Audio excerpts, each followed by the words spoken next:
I'm George Farris, and this is Marketing That Makes a Difference.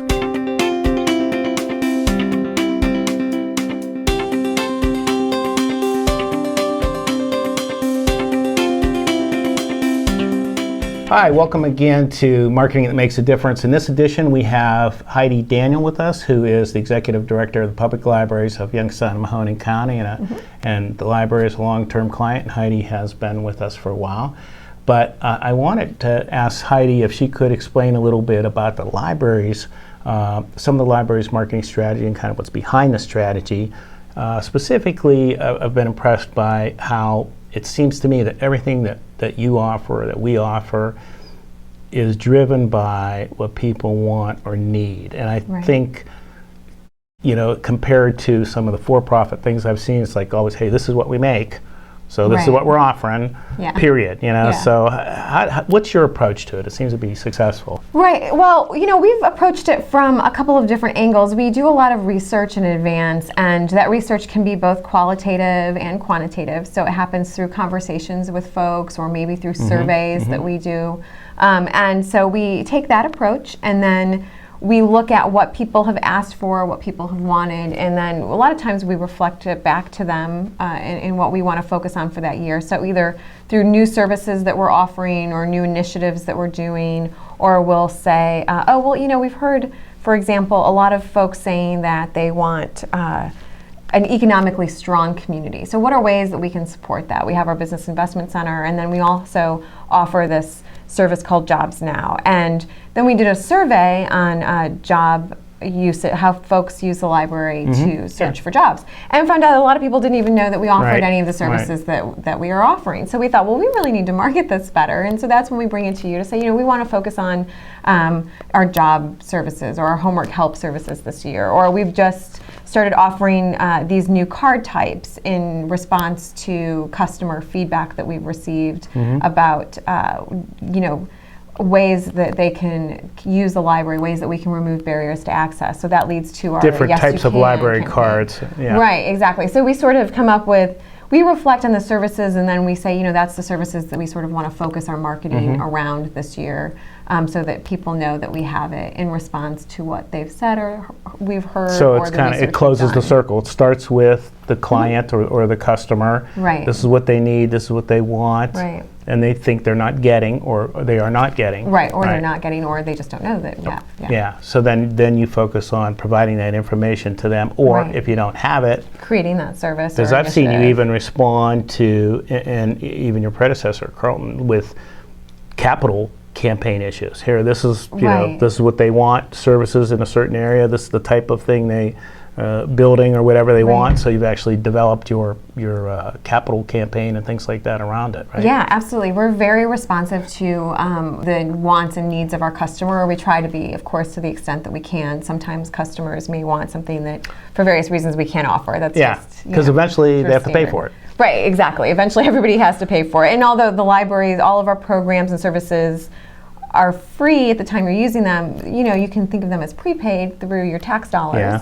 So they're not actually free. Someone has to pay for them. So we try to be really responsive to our customer, who's also really, you know, paying for these services we're offering. So we try to say, well, what are people saying that they want? What are we hearing that people are saying that they want? And a lot of times we're responding to things that maybe aren't even library specific. For example, you know, people saying they want a better educated community, more job opportunities in the community. Well, there's only so much we can do in that area, but what we try to do is look at it and say, well, what can we do in that area to help an overall initiative? And then we focus our services around that. So we try to be really responsive to what's happening in our community and to what folks are saying and to the data we're doing. So if we do data and find out that, you know, a lot of our juvenile card holders are banned, you know, from using the library because of fines, we responded to that, you know. That's where the READ card came in, right? Right, that's where the READ card came in. From people telling us, hey, we really want you to connect with kids. We want books in the hands of kids. You know, people were really passionate about that when we were doing community conversations. Then we looked at data that said a large percentage of our juvenile customers were blocked because of fines. And we really reflected on that and said, well, is a 5-year-old really responsible for returning their own books? Is a 7-year-old really responsible for returning their own books? Is there something we can do? Am I responsible for? Yeah, you are.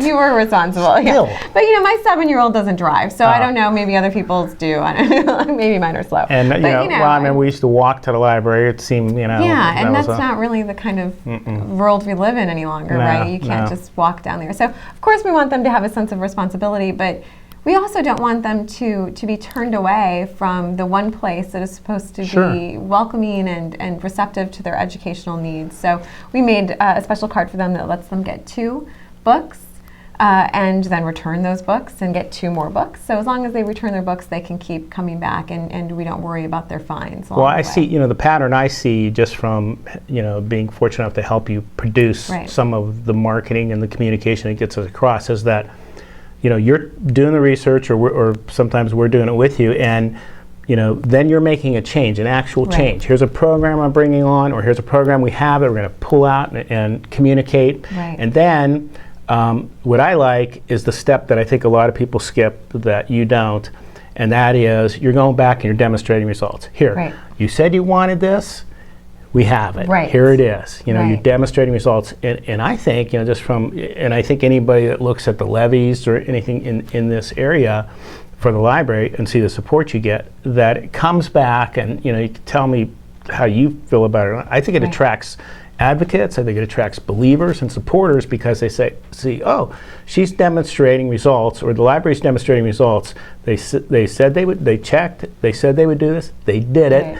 Because they're communicating they did it. You wanted it, they here won't it is. know if we don't communicate it, right? I mean, and there are certain things maybe we don't communicate as well that we have done, but I think I've had people actually say to me, oh, thank you for listening and doing that. Thank you for taking my suggestion. I've had, even in small ways, people have been so excited that they've made a suggestion, and we've thought, oh, yeah, that's a good idea. And then we sort of responded to it with how we were doing something, even if it's something small in the library. So, and then we try to communicate it back to people. For example, the Yes You Can spots that you did for us. That was all about responding back to all the different ways people have said they wanted to use the library. I want to use the library, but I don't want to come in. I just want to use your digital resources, and I never get to the library. So what do you, how can you help me? What do I have to do? Why do I have to come in if I'm not going to check out anything physical? Well, you don't have to good point. So we have this digital card. Right. So you want to get all of that? Well, yes, you can. It's really, those campaigns very smartly focus on letting people know about stuff that we have, and a lot of times that stuff that we have came from suggestions that they gave, and so it creates this nice belief that we're going to do what we say, and that we're going to listen, and maybe not every suggestion is taken, but quite a few of them are, and then we'll let you know what we did with that information. Well, and I think last segment we talked about nonprofit marketing in general, but I think any organization wants to be a strong and sustainable organization, and I think the way the library approaches their marketing is the way they do business, period. And that's what makes them a strong and sustainable organization. They find out what people want, they do their best to supply it, they communicate that. That attracts believers, attracts supporters, which then keeps you strong and sustainable, right? Right, absolutely. And the marketing campaign piece is really key. And I think it's been great because we have had people, we had someone call and say that they'd seen one of our commercials, and it inspired them to go to the library. Oh, really? Yeah, it was so, the commercial was talking about some things that we have, and they thought, why am I not using the library? And so they went and got their card that day, called to let our staff know that that's what they had done, and then had a follow-up reference question too. This person became a user. It was like a call, you know what I mean? They actually took action based on one of our commercials. Great. And to me, that's the ultimate success. We need to use that person in a testimonial spot. I don't know if I saved their name, but I might have. I don't know if they'd want to be in one. But yeah, I mean, it was exciting for me just to hear that even one person, came back. And I know that our spots are seen and heard and listened to because people come up to me all the time and say, oh, I saw your commercial about this. And so that's money well spent. Good. Well, I'm glad to hear that, and I appreciate you coming, Heidi, and sharing this with everyone. I hope some other people from nonprofits and for-profits alike use this advice, because you have to keep learning, you have to keep improving your media, your messages, your methods, and soon you'll have marketing that makes a difference.